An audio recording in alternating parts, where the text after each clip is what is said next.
जिस संगठन को सरदार पटेल ने महात्मा गांधी की निर्मम हत्या के बाद दंगा, आतंक और अराजकता फैलाने के लिए बैन किया था, अगर उसी संघ का प्रमुख हमारे स्वतंत्रता संग्राम को, हमारी आजादी की जंग को, हमारी स्वतंत्रता और हमारे संविधान को ही नकारे, तो क्या आपको जरा सा भी आश्चर्य होता है? मुझे तो नहीं होता।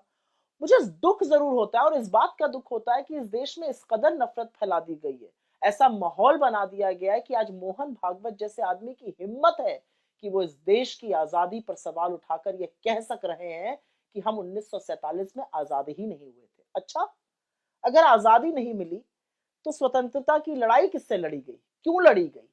रानी झांसी से लेकर भगत सिंह, राजगुरु, सुखदेव, अशफाकुल्ला खान जैसे लोगों ने अपने प्राणों की आहुति किसकी आजादी के लिए दी? लाला लाजपत राय ने कहां की आजादी के लिए लाठियां खाई? पंडित नेहरू ने अपनी जवानी के 10 साल जेलों में कहां की आजादी के लिए बिता दिए? किस आजाद देश की नींव रखी थी उन्होंने? सरदार पटेल देश में आए वापस वकालत छोड़कर किसके स्वतंत्रता संग्राम में शामिल होने, और किस आजाद देश में तमाम रियासतों और रजवाड़ों को उन्होंने जोड़ डाला था? बाबा साहब ने किस आजाद देश के लिए संविधान बनाकर सबको बराबरी का दर्जा दिया, और तो और महात्मा गांधी ने सत्य और अहिंसा के बल पर किसको उखाड़ फेंका था, किसको आजादी दिलाई थी? लाखों करोड़ों भारतीयों ने ब्रिटिश हुकूमत को किस देश से खदेड़ दिया था? हमारी आजादी, आजादी का आंदोलन, संविधान के ऊपर जो सवाल उठाए हैं मोहन भागवत ने, वो वस्तुतः देशद्रोह है। इनकी दिक्कत यह है कि आजादी में इन्होंने अपनी छोटी उंगली का नाखून तो कटाया नहीं, पूरे आंदोलन में इनका कोई योगदान नहीं था, ये तो मखबूरी कर रहे थे, माफीनामे लिख रहे थे, इसलिए ये उस इतिहास को ही नकार देना चाहते हैं। असल में तो इन लोगों को इस देश की आजादी से, स्वतंत्रता संग्राम से, संविधान से नफरत है।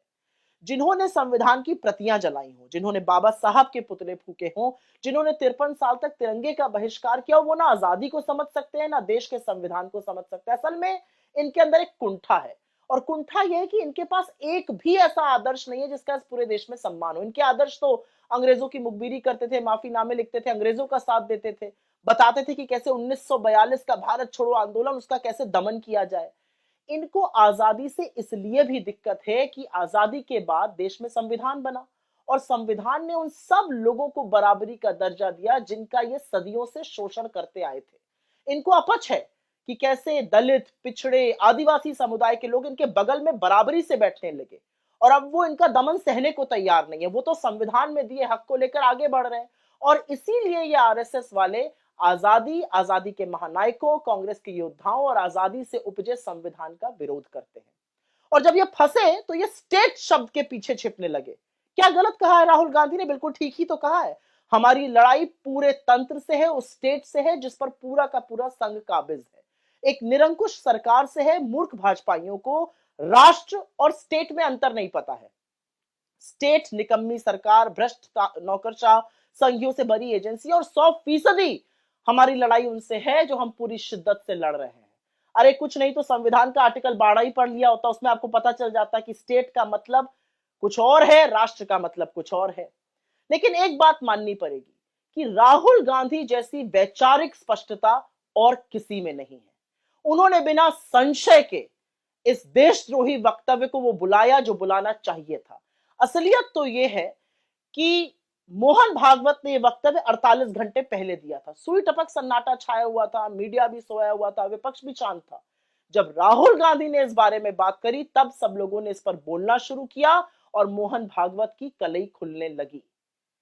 आज इस देश को जरूरत है एक ऐसे नेता की जो बेबाकी से, बिना संशय के विचारधारा की लड़ाई लड़ सके, जो गलत को गलत कहने का मादा रखता हो, और वो राहुल गांधी है, जिनकी रगों में बलिदानियों का खून दौड़ रहा है, जिनके पूर्वजों, पुरखों, अपनों का खून इस देश के तिरंगे में शामिल है। और राहुल गांधी ने जो आरएसएस को लेकर और आरएसएस प्रमुख के उस घटिया बयान को लेकर कहा है वो 100% सच है। इस देश की आजादी पर सवाल उठाना देशद्रोह है, उससे इतर और कुछ नहीं।